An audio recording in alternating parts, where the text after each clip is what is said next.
Genoa 1, Milan 2. Milan go from 9th to 9th. But listen, I was just sat watching that game. Like, let's be real with one another. That was a boring game of football. So, when you're watching a boring game of football, you have to keep yourself entertained. I was actually just watching that game and I was like, if I was to ask a question to any Milan fan, or even if you're not a Milan fan, who does this team truly need? Okay, like if you could bring any player that's retired and bring him into this current Milan team, but not a big name, okay? So don't tell me Kaká, Shevchenko, Maldini, Nesta, no. Gattuso, the list goes on. Give me like somebody that's not a big name, but somebody that can have a massive impact on this team. And I was just sat watching that game and I was like, I would probably go for Ambrosini. I'll be honest, like I was just like, they just need a leader. Like, even when you were watching them in the game against Genoa, like, when they went 1-0 down, the lack of fight, at times the lack of communication, the lack of, like, synergy on the pitch. And I'm just there like, this team just needs somebody that can hold every player accountable, that can tell each player how to do their role, when to do their role. Like, just somebody that keeps them in check.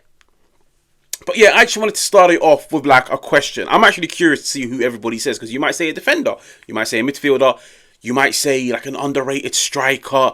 I just sat down and told myself, like, Ambrosini in this team, I'm not saying he's going to take them up 4, 5, 6 levels, but leadership in a camp is lacking in this Milan team. But anyways, Genoa 1, Milan 2. Look, boring but important 3 points, and it's not really important in terms of the grand scheme of things of the Serie A table. And listen, mathematically, it's still possible. Champions League. No. I'm not doing this. I'm actually joking with you guys. But I'm saying it's not important in the sense of 3 points in the Serie A. It's important from a confidence standpoint. That's how I look at it. Because look, on the weekend, well, the approaching weekend, Milan have Bologna, Vincenzo Italiano. Milan have got nothing to play for. Let's be honest with one another. The game at the San Siro, Milan have nothing to play for. Whether they win, lose or draw, they're finishing either 9th or 8th. Okay? Vincenzo Italiano, he is going for Champions League football. So that game is going to be massive. Now, guess what happens 3-4 days after that game? The Coppa Italia Final. And I was just sat watching. I was watching that game and I was like, Sérgio Conceição has actually got himself a pickle. But it's not really a pickle, because on the weekend, what do? Do you go full strength? Real talk, like, let's just talk. Do you go full strength? Expose your game plan. Okay, like whatever it is, 3-4-3, 3-4-2-1, Reinders, Pulisic, the roaming 10s. Do you expose your tactics, your game plan? And do you go full strength, maybe, just maybe, to try and stop Bologna from getting top 4? Maybe. Do you go full strength just to test yourself against the Bologna team that's probably going to be playing at the same intensity on the weekend and in the final? Because Bologna, that game at the San Siro is massive to them for Champions League football. The game 4 days later is a Coppa Italia final. So they're going to go full strength in both of those games because there's something on the line for them. Milan, Bologna, San Siro in the Serie A, there's no importance to Milan in that game. So I was just sat watching it and I was like, do you go full strength and try and test yourself against Vincenzo Italiano? And even if you lose, you turn around and you tell yourself, listen, we went full strength, but we lost. So now let me learn from this. Let me try and rectify my mistakes. Let me see where I went wrong so I don't make the same mistake when there's actually something on the line. Or do you just rest your players and just gamble the 90 minutes on a Wednesday in the Coppa Italia final? I don't know, like, you could go one of two approaches. I personally would maybe do a mixture of the team. Like, I'd have some of the first team players, have some of the players off the bench, just in order. Listen, that Coppa Italia final, that is Milan. Yeah, like, I'll be honest with you guys.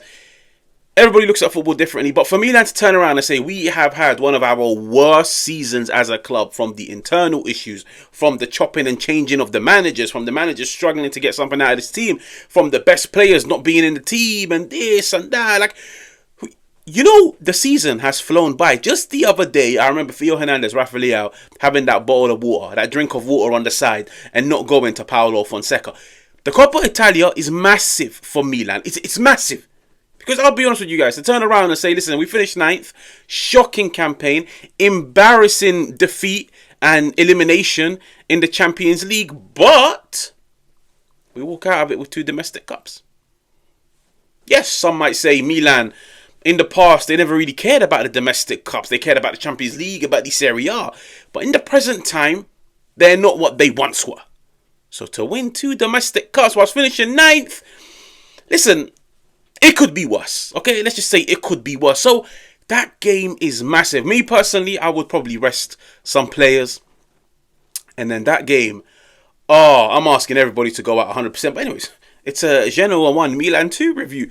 The game, I feel like it was a game of like few opportunities. It was a game that lacked spark. It felt like a preseason game, I'll be honest with you guys. It genuinely felt like 2 teams that, 1, knew they weren't getting relegated, and 2, that knew they can't really have an impact on one another. Like, neither of them had anything to play for. It genuinely felt like a preseason game.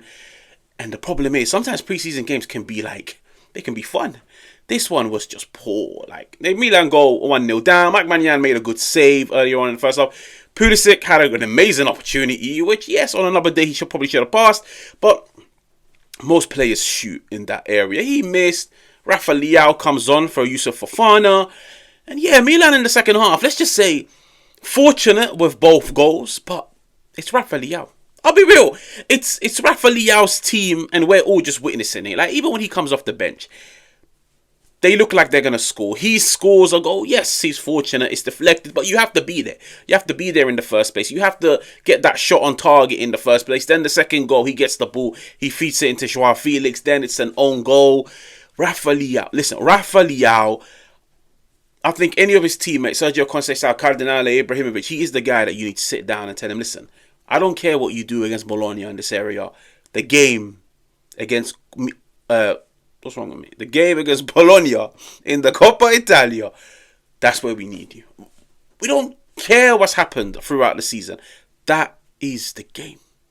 That is the game. Because I don't want to say it's the perfect ending to a poor campaign, but let's just say it could be worse, guys. Like, Milan could be 9th with no Supercoppa, no Coppa Italia. That would be Call of Duty Warzone. Yeah, Call of Duty Warzone. Like, you would not want to be in Milan the day the season ends. I'm telling you. To turn around and say, listen, we finished 9th. Shambolic campaign. 2 trophies. Something to work with. Something to build on. Yeah? So, I don't know. Like, Conceição, what do you do? What do you do on the weekend? Do you put a relatively weaker team? Like, I'm looking at it and thinking from a tribalism standpoint, do you put a weaker team? Because if Bologna win, they now have got like an advantage on a Juventus who then play Lazio. Like, I'm thinking, if you're the coach, you're actually in a position to sabotage. Like, you're in a position to cause so much damage to a thing that it doesn't involve you. Like, you can actually blow open this top 4 battle by just putting a weaker team, letting Bologna win the game, and then if Lazio and Juventus drop points, I'll be real, I think top 4 might be done. Or do you go full strength, test yourself? So it's like a preseason game. Let me test myself in a game where it doesn't matter. Okay, this went right, this went wrong. This is your weaknesses, this is your strength. 3 days later, let's go to war. I don't know, but these were the things that I was just thinking about throughout the game. But listen, if you're new, make sure to subscribe. Make sure to hit the like button. Make sure to let me know what you think in the comments. And I'll catch you guys on another one.